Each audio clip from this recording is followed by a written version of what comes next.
What's going on, guys? My name is Taylor. And I'm Ryan. If you're new to our channel, we're here to help you make the right choice with your money. And now we each have degrees in engineering, and we've been studying finance and investing for a couple years now. We also have some interest in the real estate game. I'm a licensed real estate agent now. He already has some experience in the real estate game. So, besides our background and everything, we're just normal guys with normal jobs. We don't have millions already, but we hope you guys can follow us on our journey towards financial freedom. In today's video, we're going to be talking a little bit about the difference between all the different types of retirement accounts. Now, what's the difference between a 401k and an IRA? The biggest difference is going to be that a 401k has to be established by your employer. It has to be established by a company. And oftentimes with that comes a match. Now, any company matching for a 401k is simply free money, and you should take full advantage of this. So, for example, let's say you're working in a company and they say they'll match 100% of your 401k contributions up to 3% of your income. Basically what that means, let's say you're making $100,000. That means they'll match your 401k dollar for dollar up to 3% of your income, so which would be $3,000. You would contribute $3,000 and your company would contribute another $3,000 for a total of $6,000.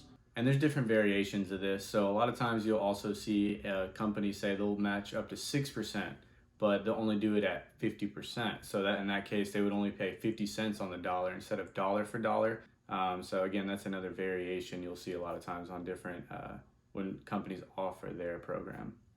Now, another big difference between 401ks and IRAs are contribution limits. There is a maximum amount you can put into these accounts, in a lot of cases yearly. So for a traditional or Roth 401k, the total amount of contribution, which is your contribution and your company's match, to whatever degree that is $58,000 annually. Now, you can only contribute $19,500, so your own company would have to contribute a lot more, which is very uncommon. So people rarely reach that cap. So that's just something to keep in mind, that your personal contribution can only be, just under $20,000.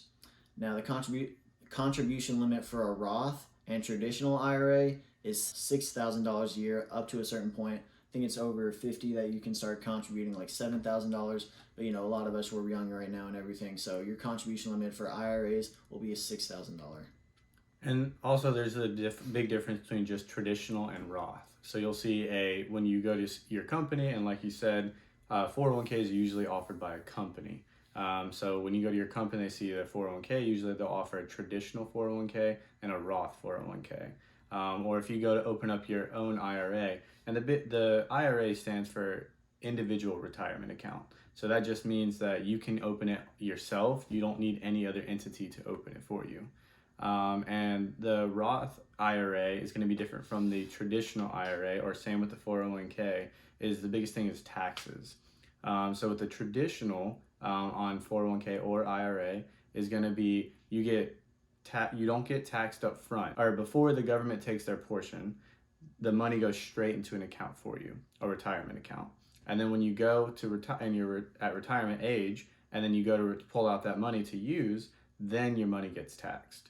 However, with a Roth account, that usually is a post-tax. So that means the government takes the tax withholdings, your company pays whatever health care, whatever else you also also accepted with the offer, and then you get the money in your account. And if you choose to put it in a retirement account at that point, then that's post-tax dollars. And that means that's also a good situation, because you put the money in the account and it grows, but it's growing tax-free because you've already been taxed. There's no double tax. So when you get to retirement age in that case, then you pull the money out and you don't have to worry about taxes.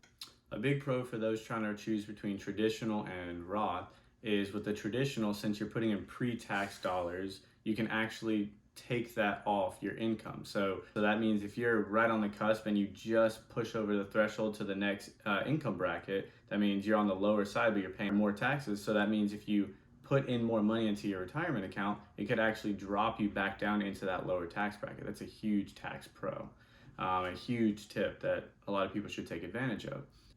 When you're looking at the Roth 401k option, for example, since that's post-tax dollars, that means you're someone that's in the situation where they're in a lower income tax right now. So they're at the lowest income tax because they just started this job.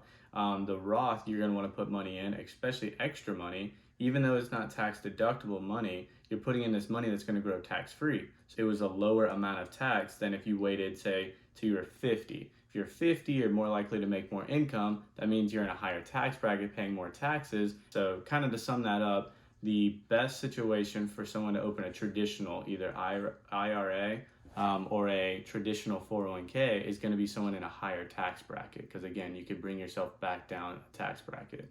The people that are in a lower tax bracket, those are the ones that are going to want to push into a Roth IRA or a Roth 401k.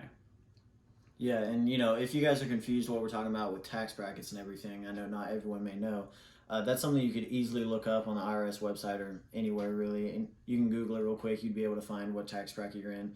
So that would play one of the biggest components into choosing between Roth versus traditional. You're going to want to look into those yourself anyway. So we're not CPAs. We're not certified to necessarily tell you this. This is all educational. So this is what we've learned again on our journey. That's the whole thing. We've looked into this as we've recently got our big jobs, and we're trying to pay and put more money into our retirement account for the future. We're looking into this heavily. So this is the information we've gathered. So we're just purely educational purposes. We're telling you guys this so you can learn along with us on our journey. Yeah, and when you look at it, if you guys are in the same stage that we're kind of at, like I personally went with a Roth IRA simply because, I'm in a lower tax bracket right now. We're engineers, so, we have good enough jobs, but, further down the line when you're, have years of experience, you're, logically or most likely going to make more money. So right now when we're in this, kind of young parts of our career and everything, it's just smart to go with a Roth IRA while you're being taxed at a low bracket. Now, another big difference between all these accounts is when and how much you can withdraw from them. For a retirement account, you're supposed to wait until you're about 59 and a half to withdraw without any penalties. Withdrawing from a traditional 401k or IRA, so anything traditional, will usually result in a 10% penalty and some income taxes being taken out. So, early withdrawal for any Roth accounts could result in any earnings you withdraw being taxed. Now, if you withdraw anything from your contributions, not your earnings, so, money you put in, let's say you put in $1,000 and, that compounds and, gains interest to where it's eventually $1,500. You can take out that initial $1,000 worth without any penalty or anything. But if you start taking out what you've earned, then you do have to pay income taxes and all these, taxes and penalties on it. So that's one advantage of a Roth, is you can make these withdrawals and anything without penalties up to an extent. And there are certain exceptions, but they're very rare, so we won't really go in depth into that. And that makes a lot of sense, right, guys? So it's just like the stock market or other things we've mentioned or we've looked into, is if you put money in the stock market and your money grows like crazy, then you take all the money out, you're paying capital gains tax because it's all on the gains.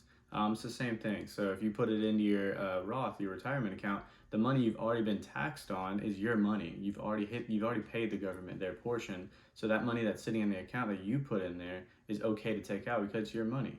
But the other portion is taxable now because it's a gain, it's a growth, and you get taxed on capital gains. So in that case, that makes a lot of sense. Yeah, you can basically think of it as anything that hasn't been taxed, the government will tax you for. So those earnings haven't been taxed, you're going to get taxed for. Anything that has been taxed, you're kind of free for the most part, except in traditional 401ks and all this type of thing, you will incur a 10% penalty until you reach that age of 59 and a half. Now, and that's a big thing. Sorry to cut you off, but that's like we were just talking about, how traditional 401ks can be a huge tax benefit because it can drop you out of that tax bracket. So it's also a risk, because if you look at it and you pull it out before the 59 and a half Taylor mentioned, then it actually could push you over. So you take out $20,000, let's say, and you were just under the other and paying the lower tax bracket. Now you have to include the $20,000 as income, so it pushes you to the next tax bracket. So you have to pay higher taxes now, all because you withdrew, and the 10% penalty. Yeah, so needless to say, when you're investing in a retirement account, you're going to want to leave that for retirement. Withdrawing from retirement account is kind of a last resort type of thing. Now there are few and far between exceptions to this. There are certain medical expenses that can make you kind of avoid these penalties and everything, but they are very slim. For most cases, even if you need a bailout for all these different things, avoid withdrawing from a retirement account. It's very important. There are so many penalties that get incurred and everything. But another big thing that you need to consider is anything other than a Roth IRA. So traditional 401k, Roth 401k, traditional IRA. At the age of 72, they start having required minimum distributions, which is money that you have to take out of the account or is sent out of the account to you. That's one benefit of a Roth IRA is you can keep that money in there to keep compounding and gaining interest over time. The amount of time people stay at one job is less and less as time's going on for us. So say you've got your job, but you've already been there 2 years, you're looking for your next job. You just get offered a new job and you're looking to move, or you accepted the offer and you want to start moving over your accounts. You can transfer your 401k, but you can also transfer, say, your traditional 401k into a Roth 401k. It is, even though it's pre-tax dollars to post-tax dollars, you can transfer, but as Taylor said, if something's not taxed, it'll eventually be taxed. Yeah. So when you go to transfer that traditional to a Roth of sorts, whatever account you choose, then you'll have to pay taxes on that transferred amount. Again, it has to be taxed one way or another, whether it's pre or post. It's just when you transfer it, it is okay, and it's done many, many times. It's just you'll have to pay taxes on the amount. One big negative that we did not mention on Roth IRAs is they do have an income limit. So that not only is the amount you can put into the Roth IRA have a big limit, but it also has an income limit. So if you make $125,000 or less, you are okay. You can put in the max amount and you don't have to worry about it. And this is for those filing individually, not jointly married and everything. For an individual who makes less than $125,000, you can contribute that max $6,000 amount annually. And most of us, that's going to apply. Most of us don't make over, as an individual, over $125,000. But if you do, that's great. Yeah. And the big thing is if you're over $125,000, but you make less than $140,000 as an individual filer, then you can still put in some into the Roth. It's just some of it's taken down, so it's a reduced amount you can put in. If you make over that $140,000 as an individual, then you can no longer put into the Roth IRA. Once you get to that point, you'll probably look into it more yourself, but there's something called a backdoor IRA that you can look into, and that's for higher income earners, and that's a great benefit or a great option if you are above that income. Yeah, it's just this. Basically, the Roth IRA is a great tax advantage for people just starting out or in a lower tax bracket, so they kind of have to put a cap on it. Now it's completely different for those filing jointly. Yeah, so if you're filing jointly and you make under $198,000, then you are okay to max it out. So you can have a max contribution to your Roth IRA. As a couple, if you make between $198,000 and $208,000, married filing joint, then you are back to that reduced amount you can put in to your Roth IRA. If you make over $208,000, then you can no longer contribute to your Roth IRA. But again, you can then look into it. Different options, obviously, different investments, but there is something called a backdoor IRA. And this is a ton of information, a ton of details, a ton of numbers. But please, if you have any questions, please ask questions. Leave us a comment. Just let us know what's confusing about it. Let us know if something made a lot of sense to you and you're just like, oh my gosh, I didn't know that. Please let us know. Again, leave comments. We really want to know. We really want to answer. We really want to be engaged. So really appreciate you guys watching this video. Hopefully you got something out of this. The more we learn on our journey, the more I hope you guys learn and can follow us. Thank you guys for watching this video, and be tuned for the next one. Yeah, thanks guys.